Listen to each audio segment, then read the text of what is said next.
Tonight we stand at the edge of firelight, where damp earth clings to your sandals and the smoky scent of pinewood coils upward like incense. You step closer, and there it is, the dragon kiln stretching across the hillside, long as a serpent, brick skin glowing faintly in the dark. Sparks crackle as though impatient to be born into something new. A row of potters, hair tied back, their sleeves rolled up, lean toward the flame as if listening for a secret. You feel it too, that moment where clay, glaze, and heat conspire to turn dirt into something that could outlast kings. Of course, you probably won't survive this, standing too close to a 1,000-degree inferno without so much as a modern fire extinguisher is not what your insurance provider recommends.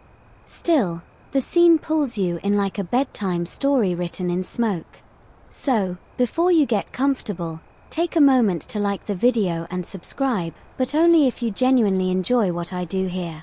Now, dim the lights, and let's ease into tonight's journey together. The misty hills of Goryeo-era Korea don't exactly scream luxury brand headquarters, but in the 11th century, this is the birthplace of something extraordinary, Celadon.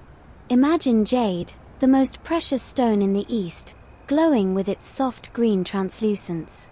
Now imagine that glow translated into clay bowls, vases, incense burners, that shimmer as though each one has swallowed a small forest at dawn. That's the ambition. That's the miracle they're chasing with every kiln fire. You watch an apprentice haul a basket of raw clay from the riverbank. It's lumpy, streaked with pebbles, and about as glamorous as a sack of wet potatoes. Yet to a potter, this is potential incarnate.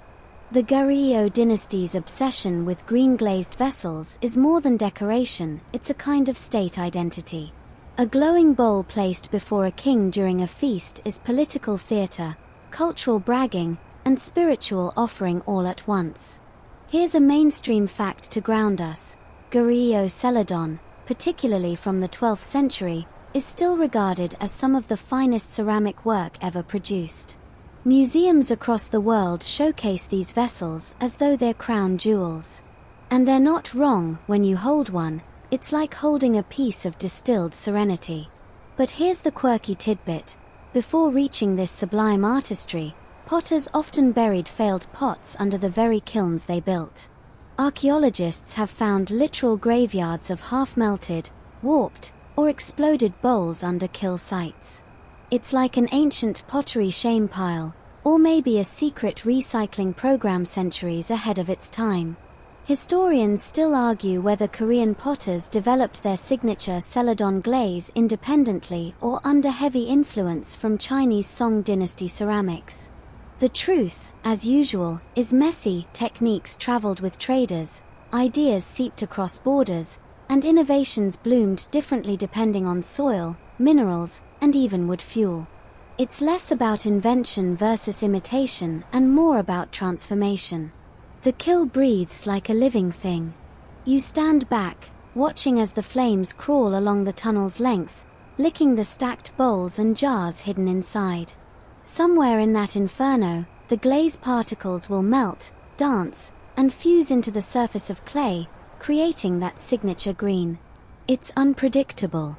Sometimes you get emerald clarity, sometimes you get mud brown. Ancient potters weren't just artisans, they were gamblers with everything on the line. Think about it, months of digging, mixing, shaping, carving, glazing, all riding on a single firing. One shift in temperature, one rogue gust of wind, and the whole batch collapses into worthless rubble. And yet, the allure is irresistible. Because when it works, when that jade-like glow emerges, you've captured something close to alchemy. You lean into the night air, cool against your face despite the inferno's heat. The stars above seem dim compared to the sparks that rise from the kiln.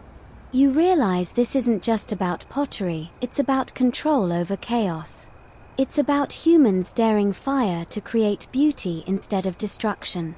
And you, standing here, can't help but feel the hum of that gamble in your bones. Your eyelids grow heavy, but your imagination sharpens.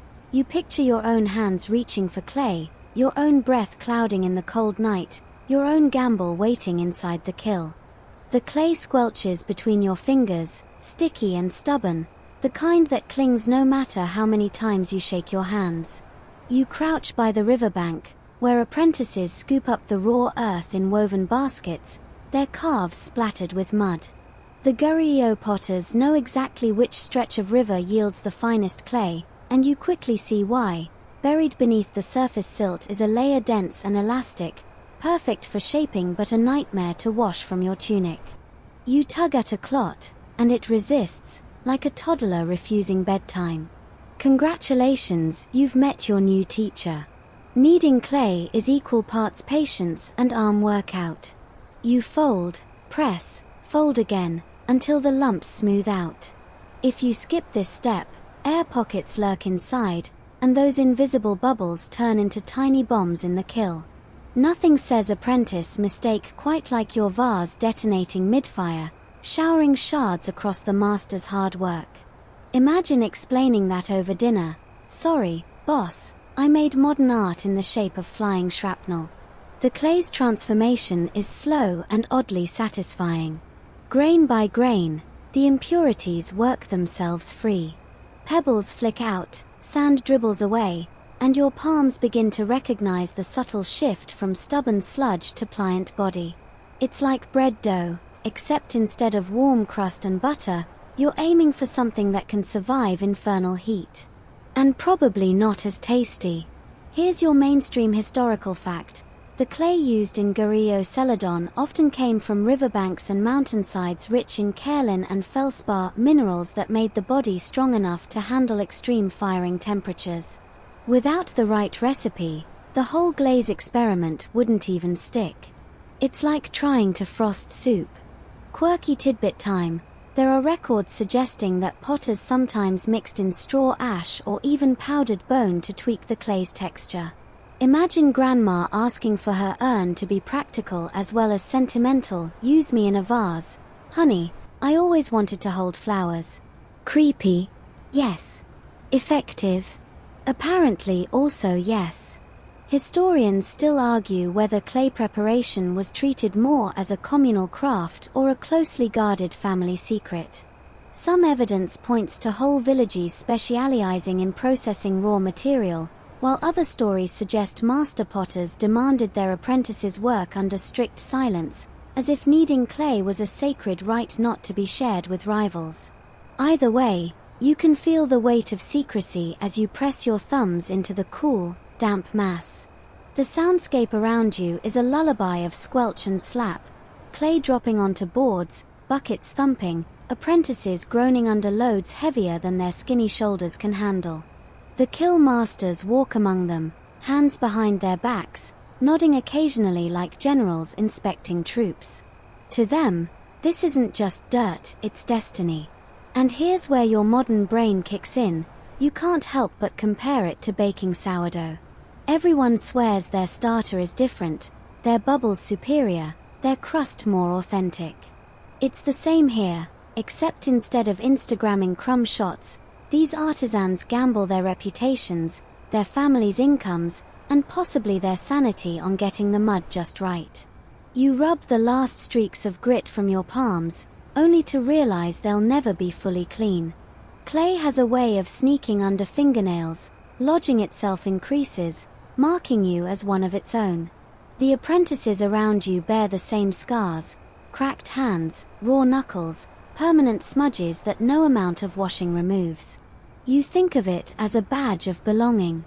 Night falls again, and the piles of prepared clay sit like obedient loaves waiting to be shaped.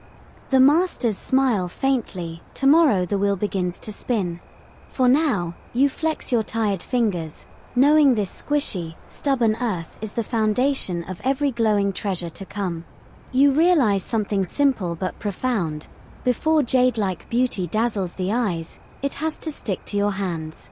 And so, you knead once more, pressing down until your shoulders ache, listening to the clay's quiet rhythm, feeling history pulse with every fold. The wheel wobbles beneath your palms, a slab of wood balanced on a crude pivot, spun by a foot pedal that squeaks with every push. No electric hum here, just the creak of timber and the quiet rhythm of your heel pumping the treadle. The clay lump you've been kneading all morning now sits like a defiant toad in the middle of the wheel. You slap it down, and it responds with a wet thud that sends droplets spattering your tunic. Congratulations, you've officially joined the world's oldest pottery gym. Centering the clay is your first challenge, and it's more meditation than muscle. Push too hard and the whole mound slithers sideways, threatening to fling itself across the workshop like a slimy discus. Push too gently, and it simply sags, mocking you. The masters make it look effortless, palms gliding, clay rising like a breath of wind caught in silk. For you, it feels like trying to balance a jellyfish during an earthquake.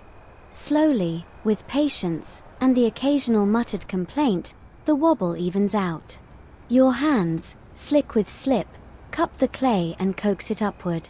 It shivers but obeys, stretching into a tall, proud column.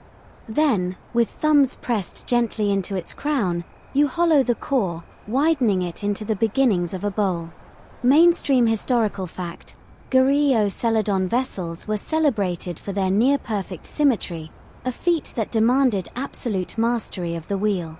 Visitors to Korea in later centuries marveled at how light and balanced the bowls felt, as if shaped by steady breath rather than human hands. This wasn't just craft, it was choreography. Quirky tidbit: apprentices sometimes practiced by shaping clay while blindfolded, to train their fingers to see the form without distraction. Imagine failing at that and ending up with a mug that looks like it melted in the sun. Still, the idea was serious. The vessel should be felt into existence, not forced. Historians still argue whether the potters spun their wheels clockwise or counterclockwise. Surviving wheels and paintings offer clues, but no firm consensus exists. It may have varied region by region, or even by handedness of the potter. The debate matters, oddly enough, because the direction influences how the clay naturally pulls, giving subtle differences to the final form. You didn't think wheel orientation could cause scholarly fistfights, but here we are. The wheel turns, your foot pumping steadily, and for a moment you forget the sweat on your brow. The bowl expands, lip curving outward like a horizon line. Too thin, and it will collapse. Too thick, and it will look clumsy. The sweet spot? That's art. Your breath sinks with the spin, and suddenly the clay isn't fighting you anymore, it's dancing with you. You glance around the workshop. Vessels in every stage of completion line the shelves, vases tall as children, incense burners with lion feet, tiny teacups delicate as bird eggs. The air smells faintly metallic, the scent of damp earth mingling with smoke from the nearby kiln. You feel a kinship with those silent objects, once formless mud, now poised to hold tea, flowers, or the ashes of a monk. And here's your modern aside: shaping clay feels oddly like managing your email inbox. It starts as a chaotic pile, and you spend hours pushing, smoothing, trying to keep it from collapsing. And just when you think you've got it under control, boom, something bursts and you're back at zero. The potter's wheel is basically Gmail with better aesthetics. The masters pass behind you, nodding approvingly if your form holds, smirking if it doesn't. They don't need to scold, the wheel itself disciplines you. Clay remembers every slip of the hand, every hesitation, every moment you lose focus. It's ruthless but fair. At last, the bowl on your wheel stands balanced, curving gently like the slope of a hillside after rain. You let the wheel slow, the clay glistening in the lantern light. Your hands ache, but they also buzz with something more than fatigue, a sense of shaping not just mud, but possibility. You lift the vessel carefully, setting it on the board beside you. It trembles, soft and fragile, but it exists. And you, with clay under your nails and sweat streaking your forehead, realize you've taken the first real step toward the glowing green secret that waits inside the kiln. The vessel waits before you, its damp surface cool as river stone, inviting yet perilously soft. This is the moment when hands become knives. You pick up a thin blade of sharpened bamboo, its tip whittled to a fine point, and hover just above the clay's curve. One wrong twitch, and the hours you've spent coaxing the bowl into existence vanish in a single, ugly gash. No pressure, right? You lean in and begin. The tool glides across the damp surface, etching lines as delicate as strands of hair. A crane unfolds its wings beneath your wrist, feathers fanning across the belly of the bowl. You pause, breathe, and then let a cloud swirl around its wingtips, the curve spiraling as though the clay itself remembers the sky. The design is not random, nothing ever is. In Goryeo Celadon, every carved lotus, peony, or bird holds meaning, purity, longevity, transcendence. Even your sleepy doodle of a fish would be read as a symbol of abundance. Mainstream historical fact: during the height of Goryeo artistry, motifs were often borrowed from Buddhist iconography, weaving sacred imagery into everyday vessels. Drinking tea from a cup wasn't just hydration, it was a tiny prayer, a sip of eternity with each swallow. Quirky tidbit: some surviving bowls have hidden frogs carved inside their bases, revealed only when the last drop of tea is drained. Imagine sipping politely during a royal banquet, then staring into the googly eyes of a frog staring back at you. Surprise spirituality, courtesy of a mischievous artisan. Historians still argue whether designs were carved freehand by masters or pre-sketched using stencils. The precision suggests preparation, but tool marks often reveal spontaneity. Perhaps both are true. Apprentices laid outlines, and masters danced freely within them. Like jazz, but with mud. The workshop hums around you. Apprentices scrape, masters lecture in low tones, and the smell of damp clay thickens the air. You steady your hand, carving another line, and realize this is less about decoration and more about trust. The clay trusts you not to tear it apart. You trust your instincts to keep the blade steady. Your modern brain kicks in again. It feels suspiciously like trimming your own bangs at midnight. At first, confidence. Then panic. Then acceptance that the results may haunt you forever. Except here, the consequences aren't bad selfies, they're the disapproval of an imperial court. You shift tools, pressing a wider blade into the clay to scoop out shallow recesses. These cavities will later hold contrasting slips of black or white, a technique called sangam. For now, though, they look like awkward potholes. You carve petals, you carve feathers, you carve ripples of water circling the crane's feet. Each groove is both fragile and permanent. Once the clay dries, there's no undo button. As you work, you catch sight of another potter across the room. His scratching swirling clouds into the neck of a tall vase, his hands moving with unthinking grace. It's hypnotic, almost cruel, how easily his lines flow compared to your careful scratches. You remind yourself, his clay doesn't wobble less, his patience wobbles more. By evening, your vessel is no longer plain. It is alive with birds and clouds, its surface whispering stories to anyone patient enough to listen. You set it aside, careful not to smudge the fresh cuts. The lantern light makes the carved grooves look deeper than they are, shadow playing trickery on the eyes. Your fingers ache, your back protests, but you feel oddly serene. The bowl before you is fragile and imperfect, but in its grooves lies a promise that when glaze fills those channels and fire transforms the whole, the bird will seem to fly again. You lean back, blinking at the twilight outside, and whisper silently to the clay, "Don't crack, don't warp, don't betray me." Clay doesn't answer, of course. But the crane carved into its skin seems to nod, as though agreeing to carry your hopes into the kiln. You crouch beside a low wooden table, where bowls of powdered minerals glimmer faintly under lamplight. They look almost edible, pale as rice flour, soft as sugar, but you already know better. One careless sniff and you'd be coughing your lungs out for a week. Glaze, despite its dreamy jade-green result, is anything but gentle in this stage. It's rock crushed to dust, ash from burned wood, and water stirred into a slurry the color of stagnant pond water. Not exactly the stuff of bedtime snacks. You dip your fingers into one bowl and rub the powder between thumb and forefinger.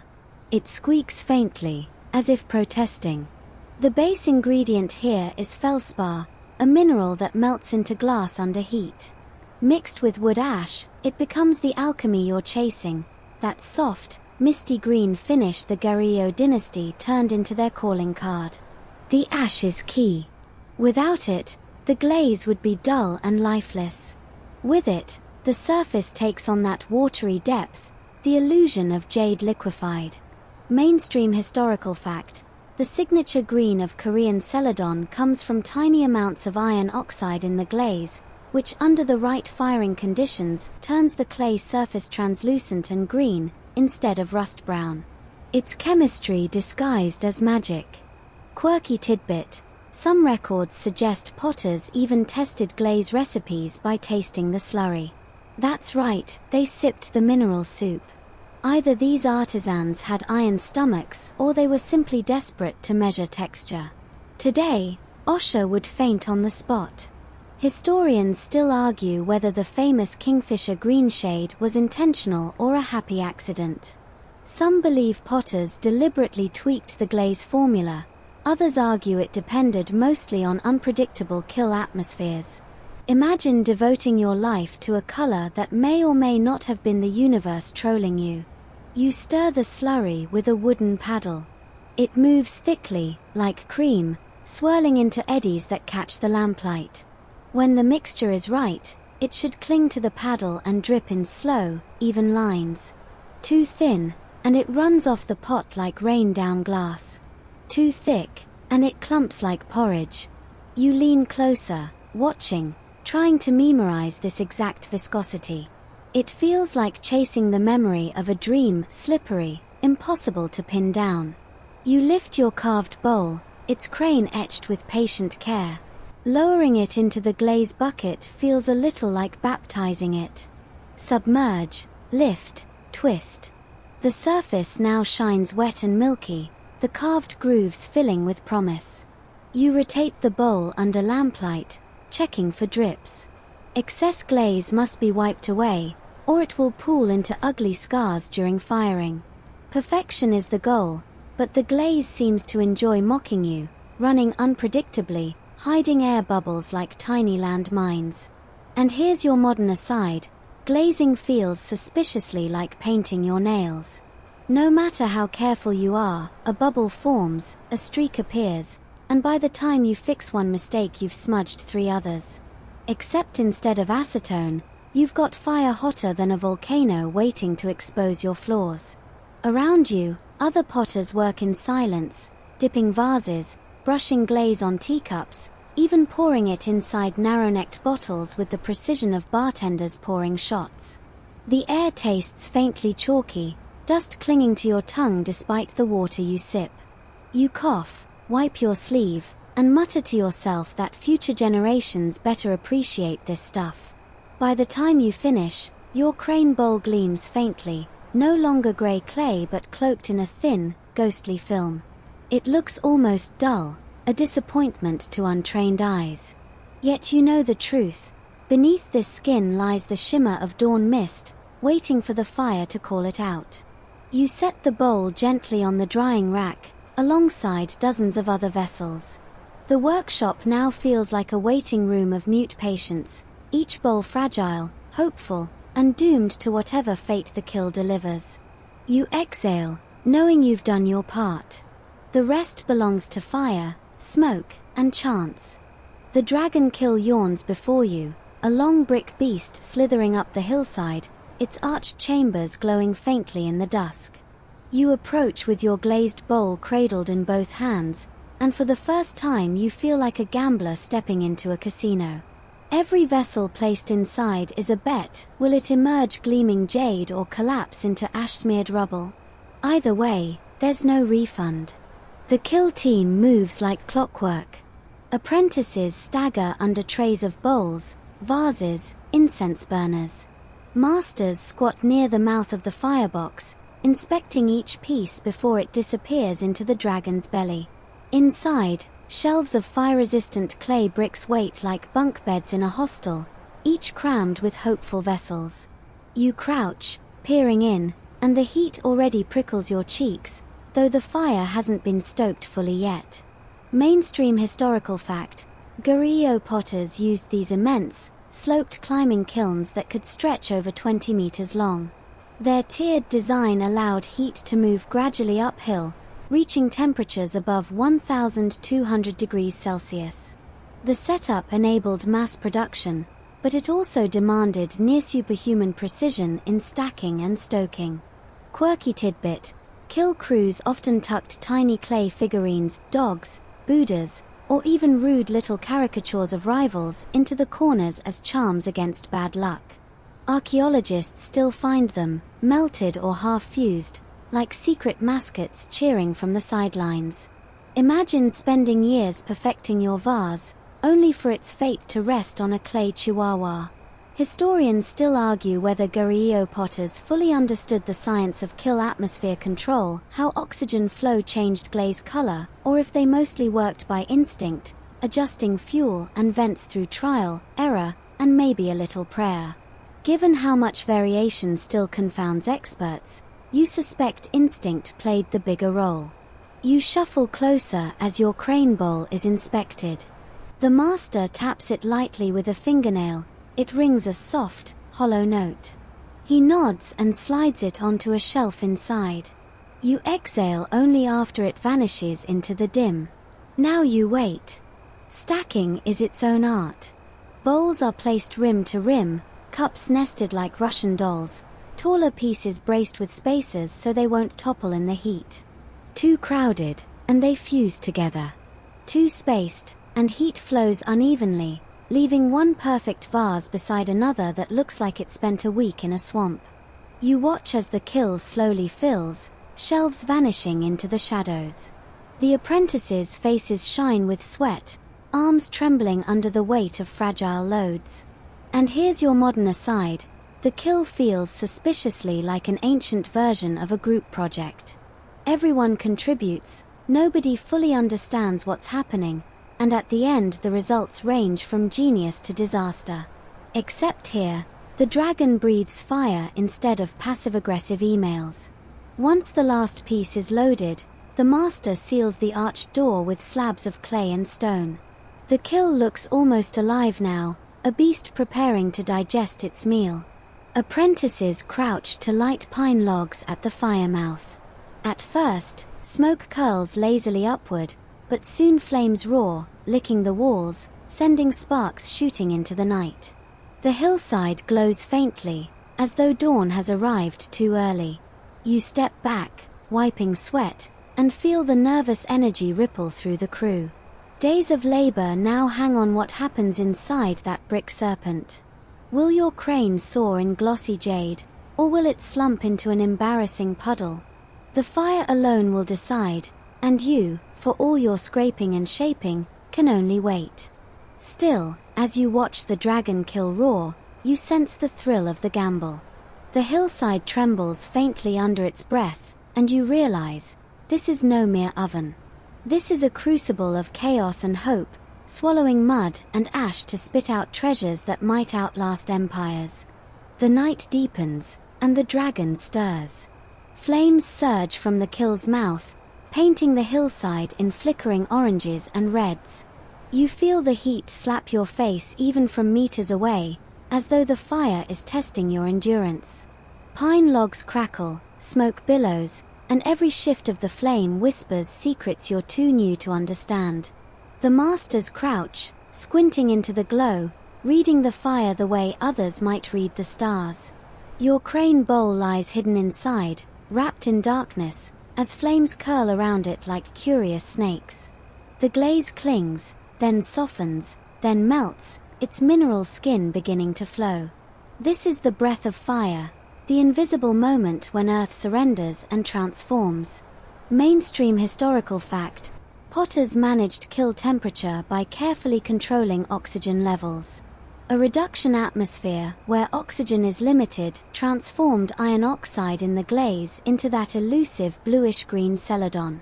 An oxidation atmosphere, with plenty of oxygen, turned it rust-brown. The entire fate of a masterpiece balanced on the simple question, did we let in too much air? Quirky tidbit: some kiln workers swore they could tell the temperature just by listening to the flames. The crackle of pine, the hiss of sap, even the pitch of the roaring draft all supposedly sang a number. Forget thermometers.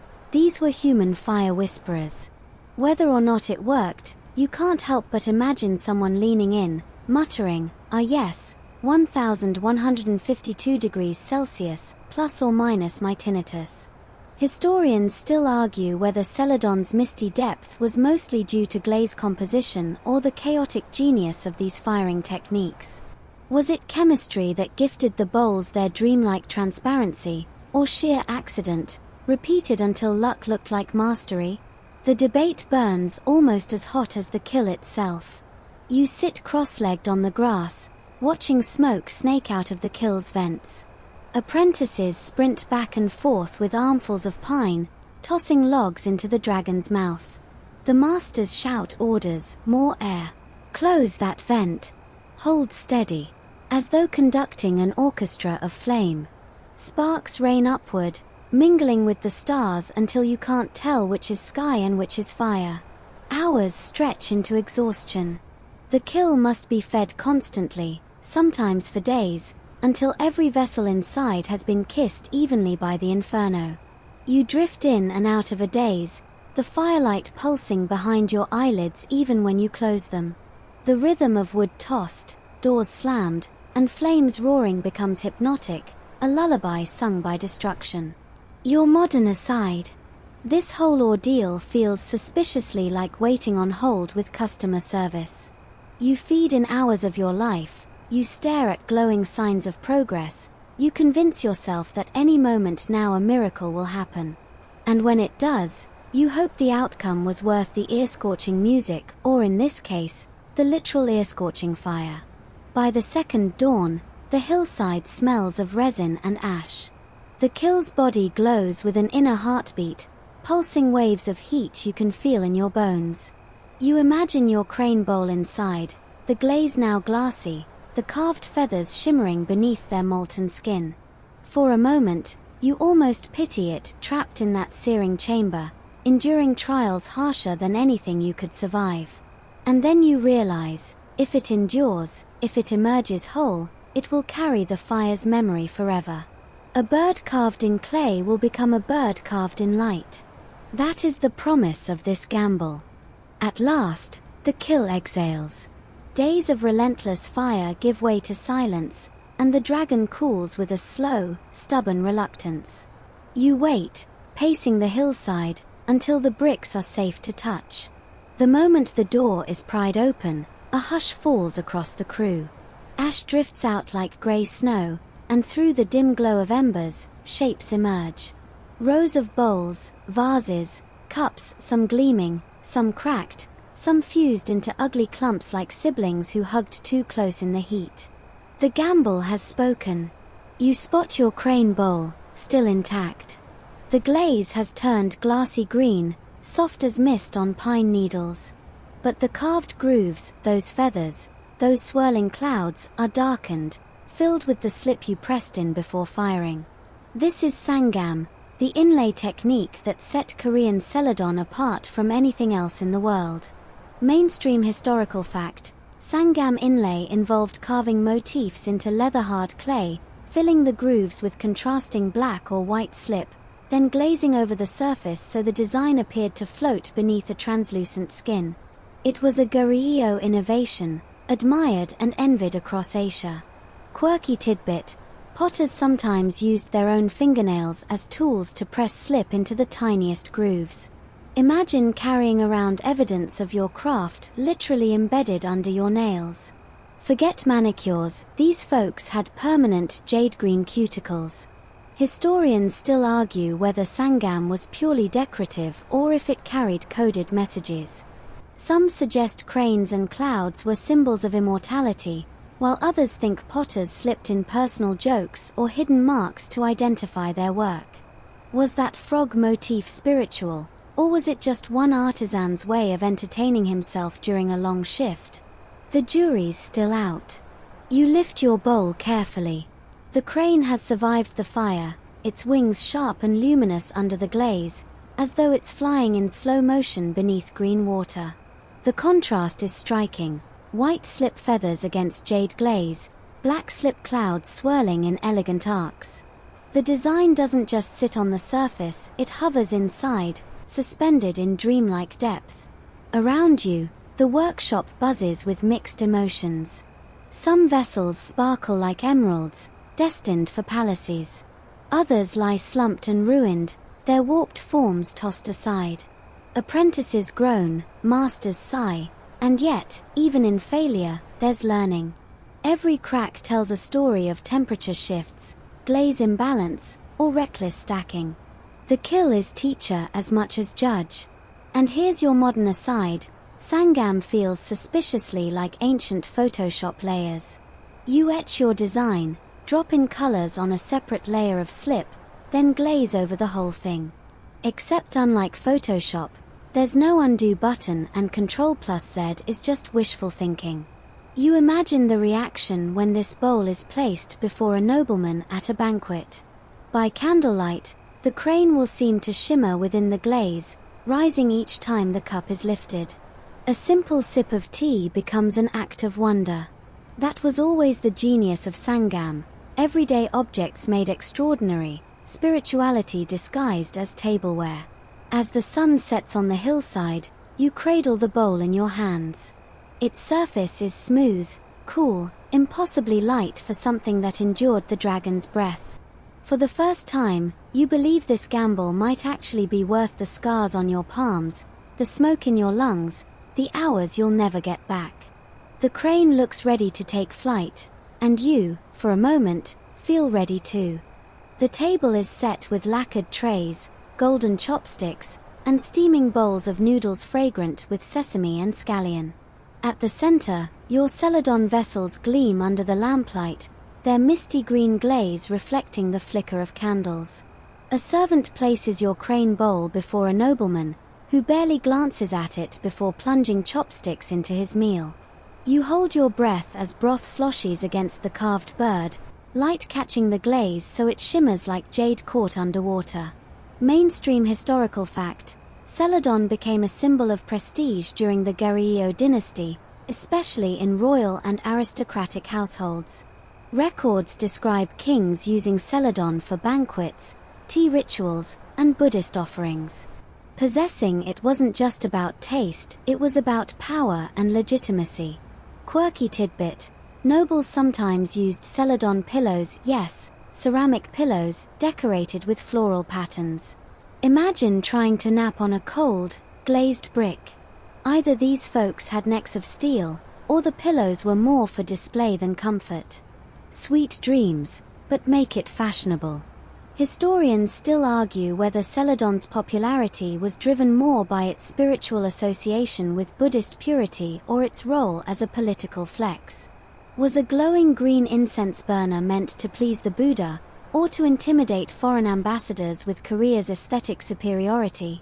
The duality lingers in every shard. You watch as nobles slurp noodles with audible gusto, the sound bouncing around the hall like an oddly undignified drumbeat.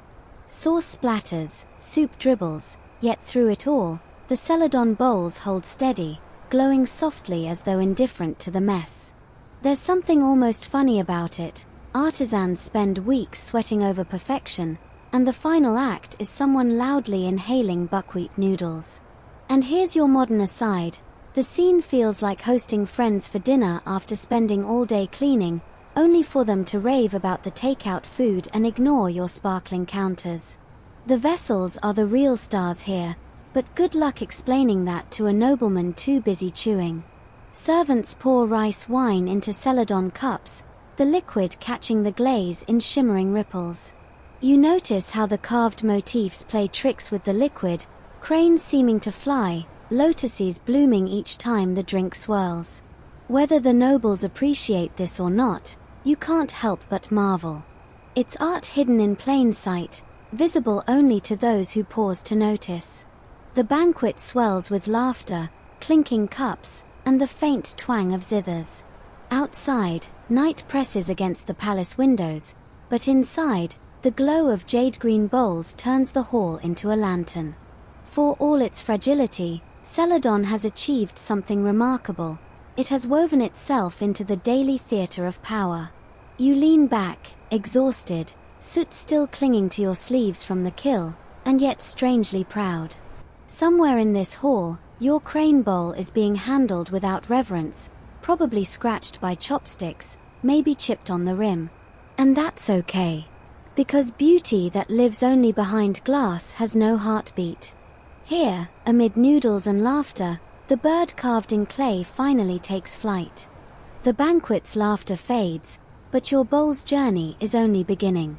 Packed into straw crates, wrapped in rice paper, Celadon vessels leave the palace kitchens and slip into the wider world. Merchants haul them to ports, where ships bound for China or even farther west creak against the docks.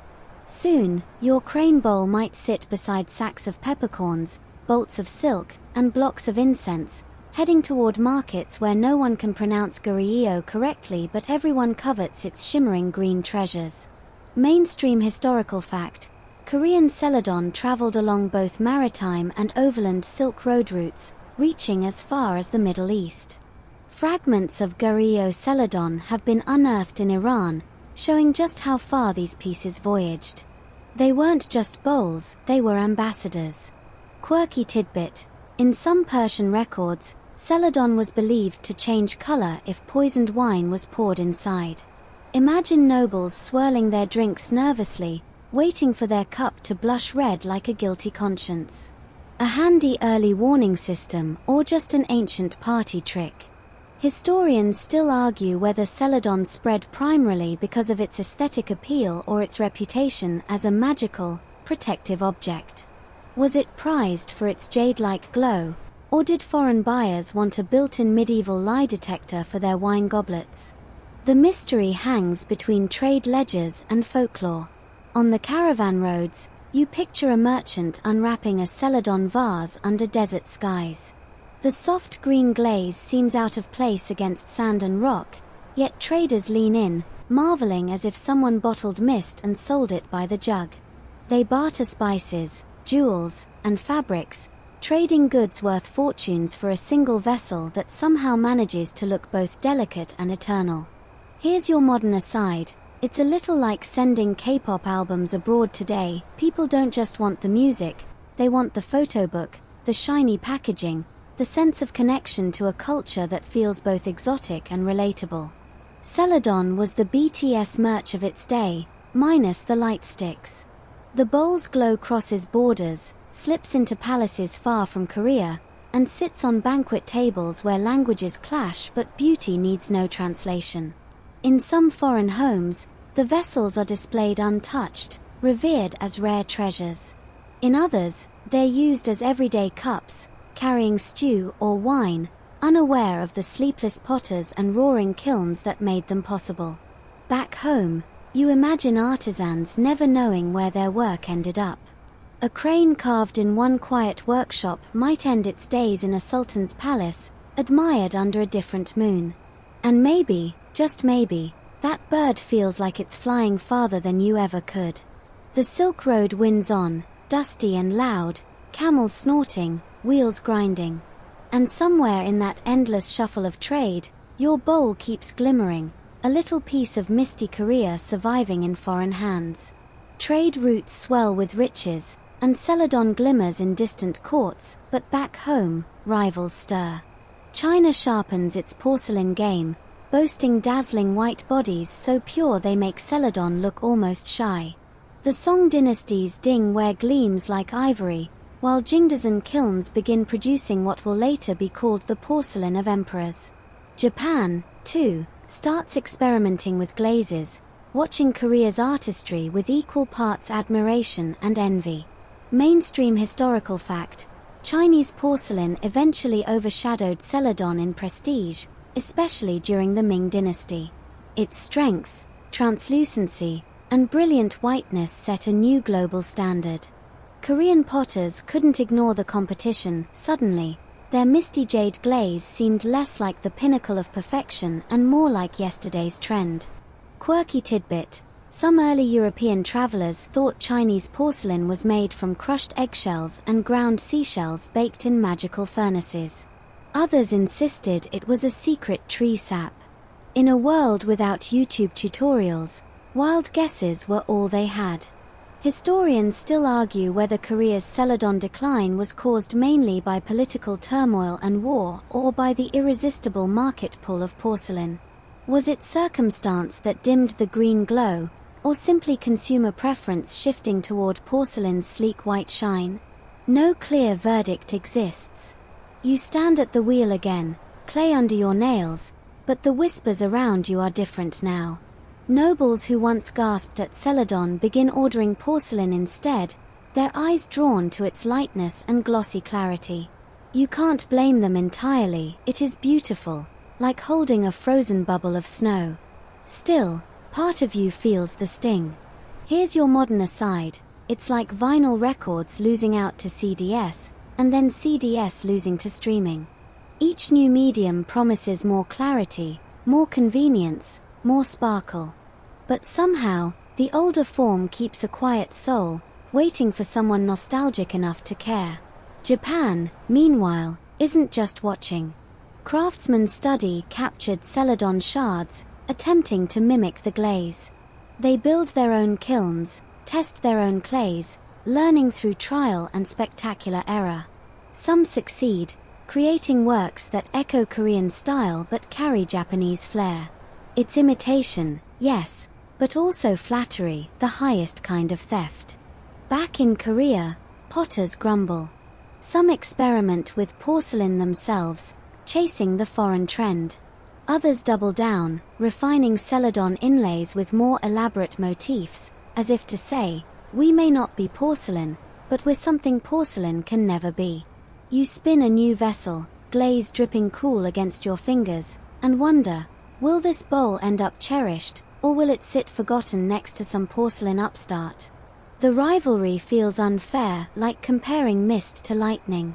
Different beauties, but the market rarely has patience for nuance. Still, as you watch the kiln glow, you can't shake the thought. Porcelain may blind with its brightness, but Celadon whispers with depth. And whispers, though soft, sometimes linger longest.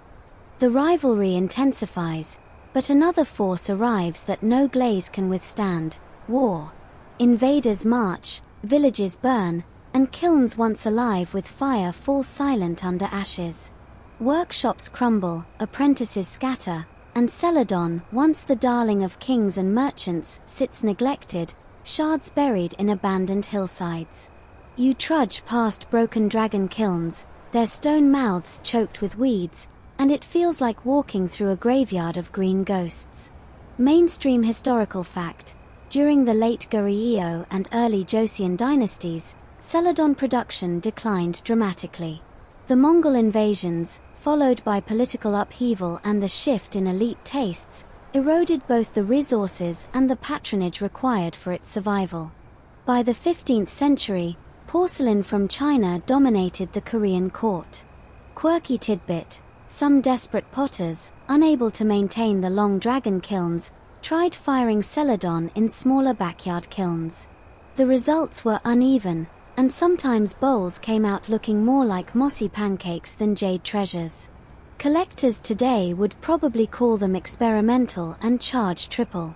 Historians still argue whether Celadon's decline was inevitable, a natural cycle of taste, or if Korea might have remained the leader had it not been for external disruptions like war. Was it bad luck, or was porcelain simply destined to steal the stage? The debate lingers like smoke after a fire. You wander through a ruined workshop, shards crunching beneath your sandals. The fragments still glimmer faintly in the sunlight, tiny flashes of green peeking from the dirt. Each one feels like a broken syllable of a language the world forgot how to speak. You crouch, brushing soil from a half-crane motif, and wonder what feast it once adorned. Here's your modern aside, it's a bit like walking through the ruins of a blockbuster video store. You can still see the neon sign, the empty shelves, and maybe even a stray DVD case, but the magic that once filled the aisles is gone, eclipsed by shinier technology. Nostalgia cuts deep when the past is scattered in fragments. The court's tastes shift, too. Joseon officials embrace Confucian ideals of austerity, preferring the stark simplicity of white porcelain over the lush emerald glaze of Celadon. What was once seen as spiritual elegance now feels indulgent, even decadent, in their new worldview. Celadon, with its dreamy shimmer and elaborate inlays, suddenly looks like yesterday's excess. You picture your crane bowl, once admired at banquets, now pushed to the back of a dusty shelf, or worse, cracked and discarded. The thought stings, but history rarely pauses for sentiment.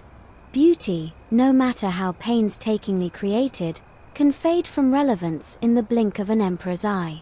And yet, as you pocket a shard from the ruins, you realize something. Even in decline, Celadon refuses to vanish. Each fragment still whispers of fire, clay, and hands that believed in beauty. It's not dead, it's waiting. Centuries pass, and the hills where kilns once roared turn quiet. Farmers till the soil, monks sweep temple courtyards, and no one remembers that jade-colored bowls once gleamed in royal hands. Until one day, a shovel strikes something hard. A dull clink echoes through the dirt. The farmer kneels, brushing soil aside, and there it is, a shard of Celadon, faint green still shimmering like a buried secret. Mainstream historical fact: many Goryeo Celadon sites were rediscovered during the 20th century, especially in Gangjin and Buan, where archaeological digs uncovered entire kiln complexes and thousands of fragments. These finds gave scholars the first real understanding of how Celadon was made on such a large scale. Quirky tidbit: in some villages, locals used unearthed Celadon shards as talismans, believing the green glow could bring good luck or protect crops. Forget four-leaf clovers, these farmers had medieval pottery charms tucked in their pockets. Historians still argue whether the most spectacular Celadon pieces were meant solely for royal and temple use, or whether ordinary households once had humbler versions. Were commoners sipping soup from cracked Celadon bowls, or was this luxury always locked behind palace gates? Archaeologists keep digging, but the answer isn't yet certain. You crouch in the dirt beside the farmer, brushing away earth until the shard gleams fully. Its glaze is crazed with fine cracks, but beneath the wear, a crane wing still arcs gracefully. More digging reveals collapsed kiln walls, ash layers, and warped bowls discarded centuries ago.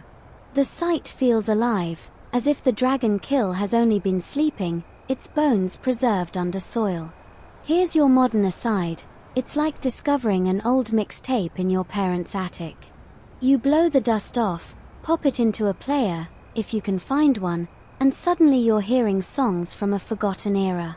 It's not just the music, it's the sense of stepping into someone else's world.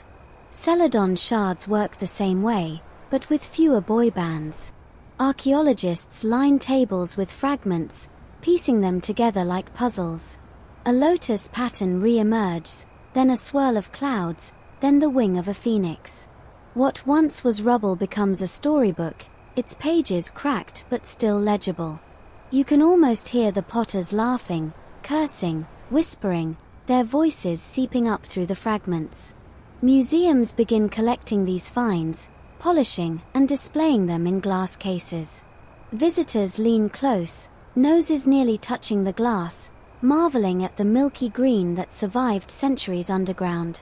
Scholars publish books, debate kiln techniques, and sometimes argue heatedly over whether a shard shows early inlay or just sloppy carving. The past, once buried, has returned to stir the present. You hold a shard in your palm, warm from the sun, and for a moment it feels whole again. Not just a broken bowl, but a heartbeat from long ago, pulsing quietly through the soil. From dusty shards on archaeologists' tables, The story of Celadon doesn't just end, it stirs restless hands to try again. Modern potters, some trained in sleek studios, others in humble village sheds, lean over wheels with the same clay-stained fingers their Goryeo ancestors once had. They sift soil, mix glazes, and fire kilns, not with dragon breath this time, but with gas or electric switches that hum instead of roar. Mainstream historical fact: in the 20th century, Korean artisans launched a revival of Celadon, particularly in Gangjin, where master potters like Yu Gun-hyong became national treasures. Their work preserved not just the techniques but the spirit of the craft, often under government support aimed at protecting cultural heritage. Quirky tidbit: one revivalist potter reportedly tested hundreds of glaze recipes by keeping a literal cemetery of failed bowls in his backyard. Neighbors joked he had the world's strangest garden, green lumps sprouting like ceramic cabbages. Historians still argue whether modern Celadon can ever truly match the mystical aura of Goryeo pieces. Is the secret of that green glaze lost forever, or are today's potters simply romanticizing the past? Some claim ancient wood-fired kilns created subtle variations impossible to reproduce with modern controls. Others insist it's only a matter of patience and technique. You watch a present-day artisan lift a bowl from an electric kiln. The glaze is glossy, flawless, yet somehow different, less smoky, less unpredictable than its ancestor. He sighs, proud yet a little wistful, as though his work is a well-lit photograph while the old masters painted in moonlight. Still, the bowl glows softly, and that's no small miracle. Here's your modern aside: it's like bands today covering old vinyl classics. The music's all there, crisp and clean, maybe even technically better, but fans still swear nothing beats the grainy warmth of the original. Celadon, too, carries that stubborn nostalgia baked into its cracks. At festivals in Gangjin, visitors gather to watch potters demonstrate the old ways. Children giggle as clay spins wildly on wheels, tourists snap photos of bowls lined up in green rows, and elders nod approvingly at the continuity. For a moment, you can almost see cranes taking flight again, not from dusty museums but from fresh, living kilns. The dream of Celadon has not died. It has been reborn, carrying both memory and modernity, whispering the same misty lullaby in a new century's ear. Your hands tremble, but not from age, from memory. Clay still clings beneath your nails, a phantom touch from centuries of shaping, carving, glazing. You press your palms together and feel the weight of every bowl you've ever lifted, every shard you've brushed free of soil, every flame you've coaxed into life. Time folds in on itself, and you're both apprentice and master, both farmer and archaeologist, both modern tourist and ancient kiln tender. Mainstream historical fact: the Goryeo Dynasty's Celadon is still regarded as one of Korea's greatest cultural achievements, often called the best under heaven in historical texts. Its reputation endures not just in scholarship, but in the pride of a nation that sees its reflection in that green glow. Quirky tidbit: some modern collectors nickname particularly glossy Celadon pieces Celadon candy, because the glaze can look like hard sugar you might want to lick. Not recommended unless you're into chipped teeth. Historians still argue whether Celadon's enduring fame comes more from its unmatched beauty or from the romantic narrative of its decline and rediscovery. Is it the jade-like glaze itself that captivates us, or the tragic arc of something almost lost, then pieced back together? The story may matter as much as the bowls. You dip your hands into cool water, as you've done 1,000 times, and let the memory of glaze swirl around your fingers. The cranes take flight again, the lotus blooms, the dragon kill sighs, the nobles slurp their noodles, the caravans rattle westward, the shards glimmer in soil, and the modern potters squint into electric kilns, all of it, all at once, flowing like glaze over a vessel's curve. And you, sitting here in the quiet, realize the art was never just about bowls or cups. It was about the hands, the fire, the patience, the gamble, the pride, the laughter, the failure, The stubborn dream of turning Earth into something that could make a stranger's breath catch centuries later. The journey circles back. Your hands remember. The clay remembers. And so will you. Slow your breathing. Let the roar of the kiln fade into a distant hum, no louder than the whisper of leaves outside your window. The sharp clang of tools, the hiss of fire, the chatter of markets and banquets, all of it softens, receding like waves slipping back into the sea. What remains is a stillness, a glaze of calm settling gently over you. Imagine holding one of those bowls, cool against your palms. Its surface is smooth, green as mist at dawn, and in its depths floats the ghost of a crane, wings spread as if ready to carry you upward. You don't need to sip from it, you don't need to explain it, just let its quiet weight anchor you here, in this moment.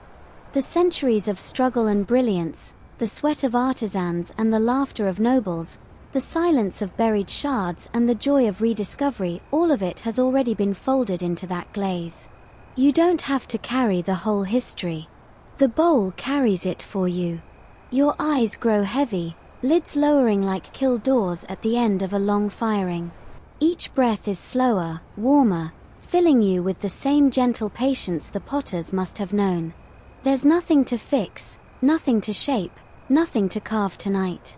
The vessel is already complete. So rest. Let the crane take flight in your dreams, circling high above misty mountains, where the air is cool and the sky is pale green. You are safe. You are calm. You are home.